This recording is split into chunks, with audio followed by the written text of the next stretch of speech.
Penampilan Melinda Di, si seksi pembobol Citibank dalam foto-foto yang banyak tersebar di dunia maya memukau banyak orang. Dalam foto-foto ini, Melinda tampil dengan gaya mewah dan berkelas. Penampilan glamor Melinda yang menjabat sebagai Senior Relation Manager Citibank tentu membantunya untuk masuk ke pergaulan kelas atas para nasabah bank. Para nasabah yang terpikat pun rela memberikan kepercayaan mereka kepada Melinda yang telah bekerja 20 tahun di Citibank.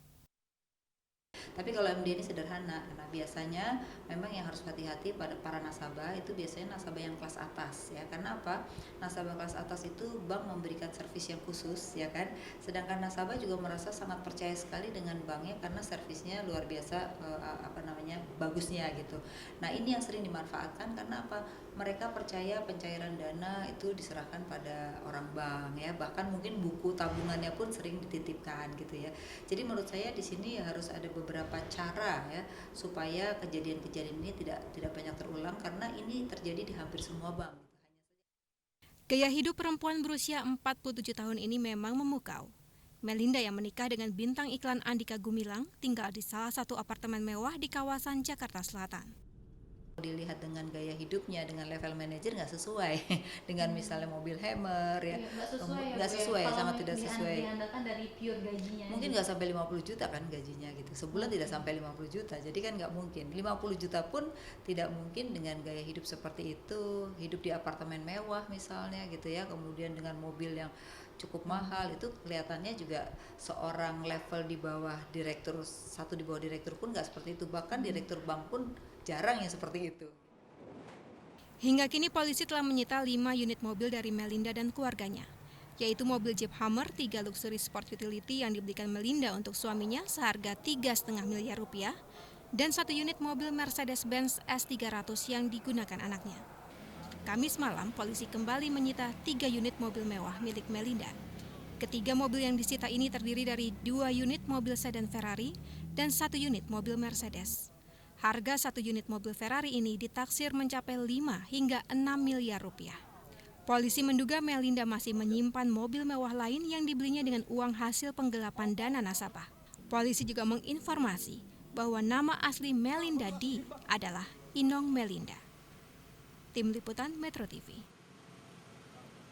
Itu sih kalau saya bilang kasus Citibank, kasus Mandiri, kasus BNI adalah bukti bahwa upaya kita merestrukturisasi pengawasan perbankan dari persoalan pengawasan perbankan ada di BI, lalu kemudian pengawasan perbankan hendak berada di OJK, itu memberikan suasana tidak nyaman bagi pengawas perbankan, bagi pemeriksa perbankan, dan memberi peluang moral hazard bagi para bankir, dan memberi juga peluang kepada nasabah untuk seenak-enaknya karena udah dijamin dananya.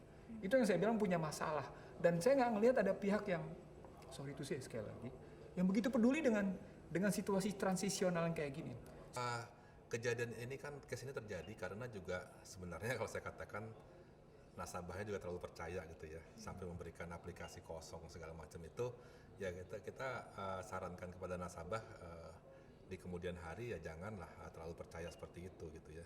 Ini kan ibarat kita kasih PIN kita kepada orang lain sebenarnya ya. Nah kalau kita kasih PIN kita ke orang lain, sistem yang bagaimanapun juga dibuat itu tidak akan berdaya kalau tadi terdapat kebocoran yang juga berasal dari sisi nasabah itu sendiri gitu kan.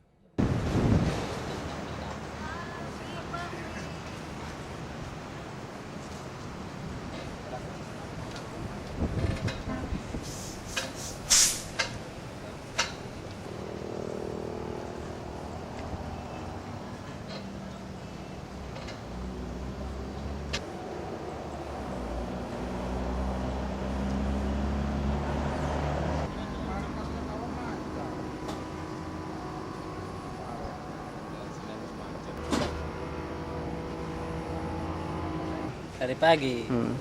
Itu terus ngantrinya kenapa katanya, Bang? Katanya sih kapalnya kurang katanya. Terus dengan ngantri kayak gini rugi nggak, Bang? Ya rugi lah, kita uang makannya terbatas. Ya kita ya pasti kurang lah. Terus dari bos sendiri ada tambahan kayak itu, Bang? Nggak ada kalau dari perusahaan kita. Nggak ada ya? Ya. Terus hingga saat ini sampai di mana ini, Bang? Ini sampai sekarang. Karena nggak tahu Cilegon Barat. Masih di ruas tol ya, Bang ya? Iya. Terus kira-kira kapan itu bisa naik kapal, Bang?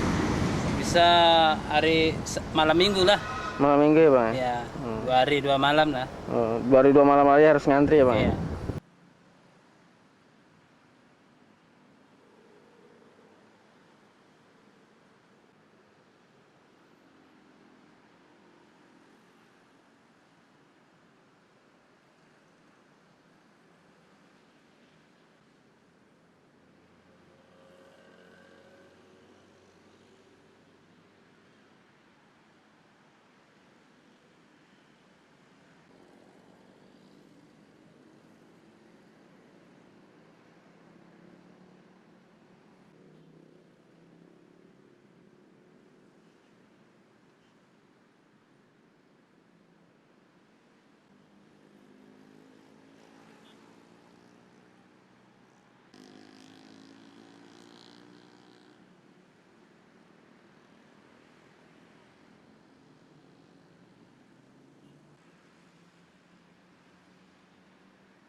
Bupati Toraja Utara. Sebagai Bupati Toraja Utara. Sebagai Wakil Bupati Toraja Utara. Sebagai Wakil Bupati Toraja Utara. Masyarakat Nusa dan bangsa. Nusa dan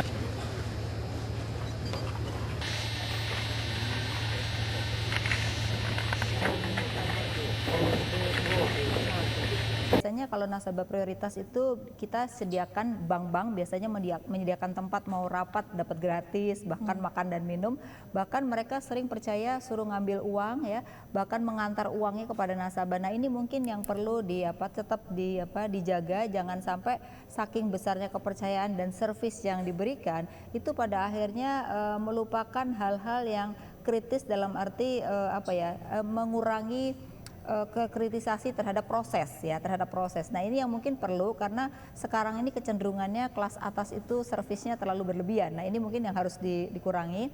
Yang kedua, nasabah juga begitu. Karena dia di servis kelas atas, harusnya nasabah tetap hati-hati terhadap setiap bulan dia harus tetap mengecek saldonya. Karena bisa jadi ada dana yang kecil-kecil diambil tapi tidak terasa oleh nasabah tersebut ya. Yang kedua bisa jadi juga yang bahaya nanti dititipin dana nasabah sebentar lalu hilang lagi. Nah, itu juga hati-hati karena Malinda ini prosesnya kan masukkan ke beberapa rekening dulu baru keluar ke rekeningnya dia sendiri gitu. Nah, ini juga harus hati-hati karena bisa kena dampak kalau itu ada pencucian uang terkena dampaknya nasabah bisa nggak tahu gitu. Jadi ini penting secara rutin mengetahui saldo daripada baik itu rekening giro maupun juga tabungan gitu. Sampai dengan tanggal Jakarta Selatan sejak tanggal 7 Januari 2011 sampai dengan tanggal